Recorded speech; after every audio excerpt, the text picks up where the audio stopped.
네, 안녕하세요. 오늘 말씀드리고 싶은 거는 재수생이 꼭 지켜야 될 규칙들을 나름대로 정리를 해봤습니다.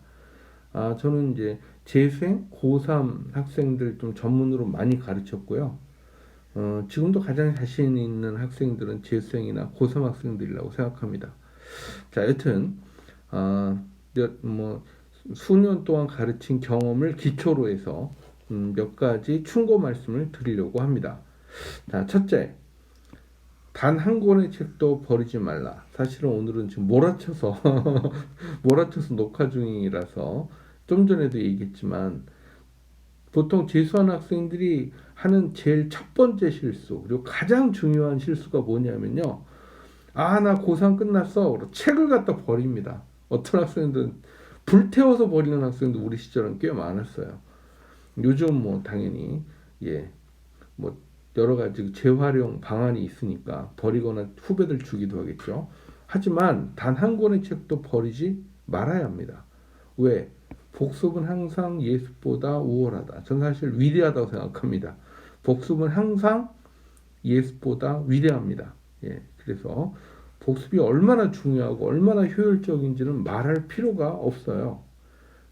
아무리 여러분들이 이 지식을 갖다 자신 있게 알고 있다고 하더라도 100번을 복습한 사람보다는 101번을 복습한 사람이 저는 더 실력이 좋다고 생각합니다.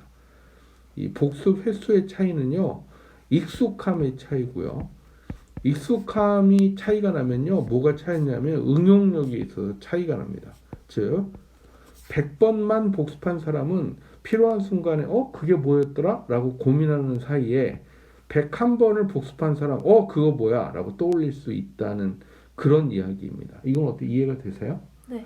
저는 실제로 수백 번 복습했던 경험이 진짜 많아요. 지금도 요즘도 틈틈이 그렇게 공부를 합니다. 그래서 100번과 101번은요. 하늘과 땅일 수도 있습니다. 그만큼 복습이 예습보다 항상 중요합니다.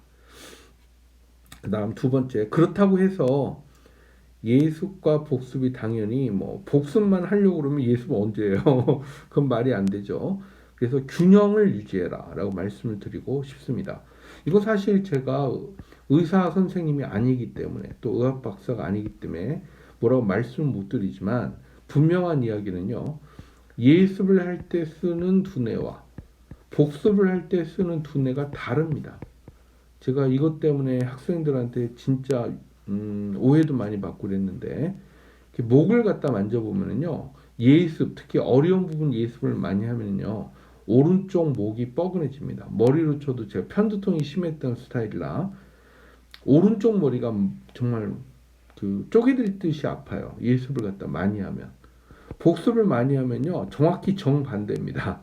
네, 왼쪽 목이 뻐근해지고요 머리도 왼쪽 머리가 아파집니다. 이건 여러분들이 한번 시험해 보세요. 제 경험상으로 제가 죄송하지만 그 목을 갖다가 막 체크했던 학생들 따져보면요 적어도 1000명은 넘을 거라고 생각합니다.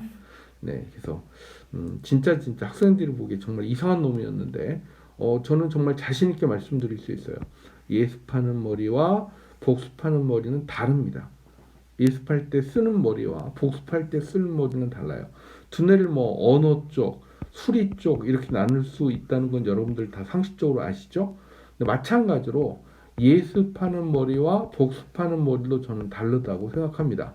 자, 여튼 예습과 복습의 균형을 유지하는데 추천하는 건 1대 9 정도 돼요. 즉 예습을 한 페이지 나가면 복습은 한 9페이지 이 정도면 균형이 저는 맞더라고요. 근데 사람들에 따라 다르겠죠.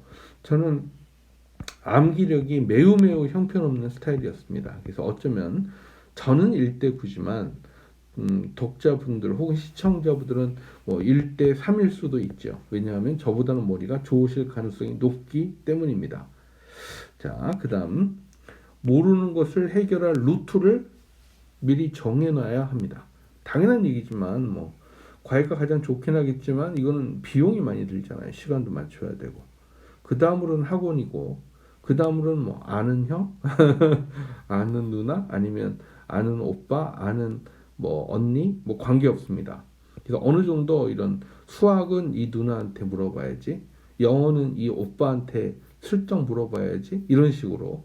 그리고 마지막으로 제가 추천하는 거는 암기 후 이해하는 방법도 있습니다. 지금 무슨 얘기냐면 한 번, 두 번, 세 번, 네 번 봐도 이해가 안 되면 일단 완벽하게 암기가 될 때까지 계속 복습을 합니다. 그러다 보면 어느 순간에 우연히 길을 걷다가 이해가 됩니다. 사실 저는 이 방법을 썼어요. 예.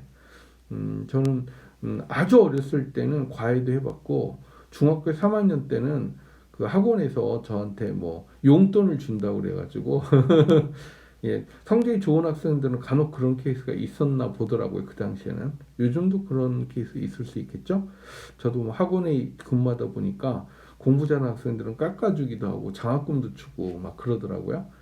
그 당시에도 뭐 그런 게 있었는지 몰라도 중학교 3학년에서 고등학교 올라갈 때 한 학원 한 2달 다녔어요.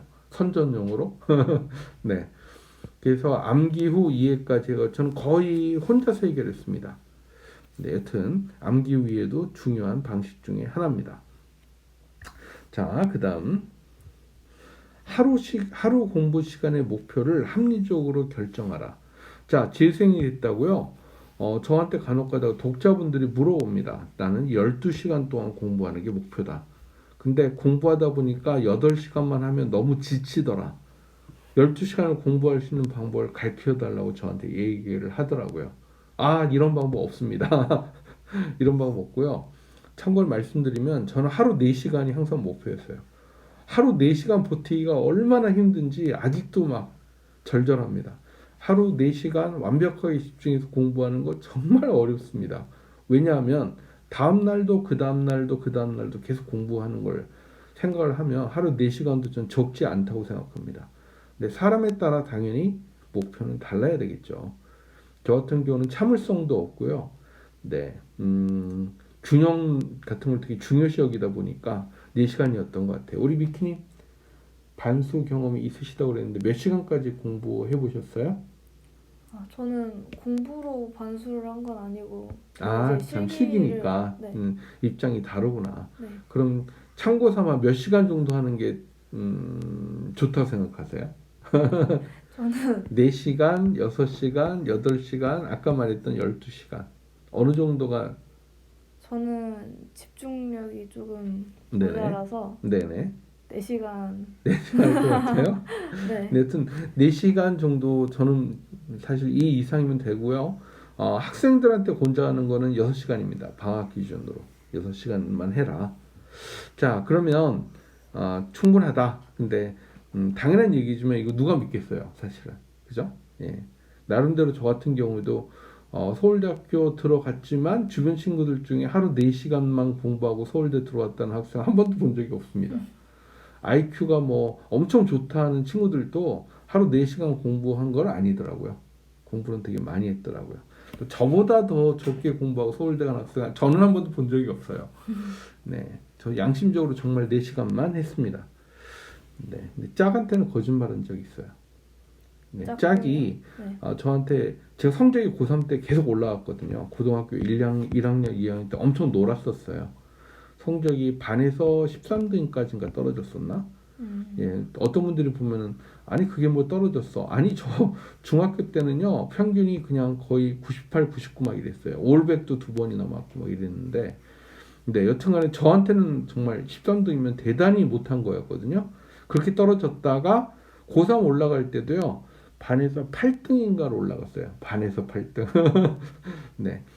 그랬던 친구가 성적이 계속 올라가가지고 나중에 전국 300등까지 올라가니까 짝꿍이 저한테 너 몇 시까지 공부하냐고 물어보더라고요. 그래서 제가 아무 생각 없이 솔직히 나 9시 반에서 10시에 잔다. 전 항상 9시 반에 자는 게 목표였거든요. 그랬더니 막 그 친구가 삐져가지고 한 달 동안 저하고 이야기도 안 했어요. 네, 좀 어이없죠? 저 진심이었는데. 그래서 그 다음번에는 그냥 친구한테 새벽 한 2시까지 한다고 거짓말한 적이 있어요. 그랬더니 그 다음은 좀 풀리더라고요. 네. 자, 그 다음에 스트레스 해소는 네, 스트레스 해소할 그 소스는 반드시 있어야 됩니다. 아니 재수한다고 해서 풀지 말라는 법이 어디 있어요? 말도 안 되죠.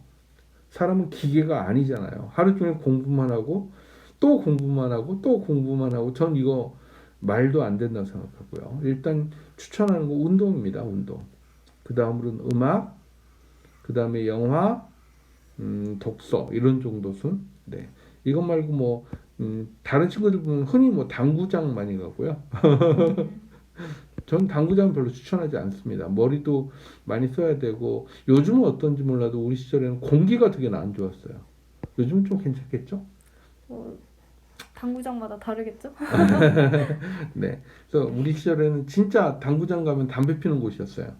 그래서 냄새 자욱하고 막 뿌옇고 담배 냄새 아직도 막 그다음에 초크라고 그래가지고 그 이렇게 뿌리는 그런 것도 있고 그래서 정말 기관지가 막히는 그런 느낌 많이 들었습니다. 그래서 가능하면 운동, 음악, 영화, 독서를 추천드리고요.